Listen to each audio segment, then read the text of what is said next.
YCP నేత చింతాడ రవికి remand పడింది. అంతకుముందు ఆయన్ని కోర్టుకి నడిపించుకుంటూ తీసుకువెళ్లడం చర్చనీయాంశమవుతోంది. మహిళా ఎస్ఐ పట్ల అనుచిత ప్రవర్తన కేసులో అరెస్టైన వైసీపీ నేత చింతాడ రవికుమార్ కు రిమాండ్ విధించింది న్యాయస్థానం. దీంతో చింతాడను అంపోలులోని జిల్లా జైలుకు తరలించారు.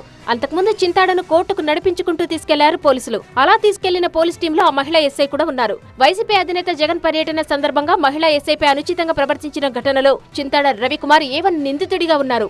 కేసు నమోదైన తర్వాత కొన్ని రోజుల పాటు అజ్ఞాతంలోకి వెళ్లిన రవికుమార్ ను ఎచ్చెర్ల మండలం చిలకలపాలెం వద్ద టాస్క్ ఫోర్స్ పోలీసులు అదుపులోకి తీసుకున్నారు. డీఎస్పీ కార్యాలయంలో లొంగిపోయేందుకు వెళ్తుండగా తనను అడ్డుకున్నారని రవికుమార్ ఆరోపించగా పోలీసులు మాత్రం తామే వెంబడించి పట్టుకున్నామంటున్నారు. ఇక వైద్య పరీక్షల అనంతరం ఆయన మెజిస్ట్రేట్ ముందు హాజరుపరచగా రిమాండ్ ఖరారు చేసింది.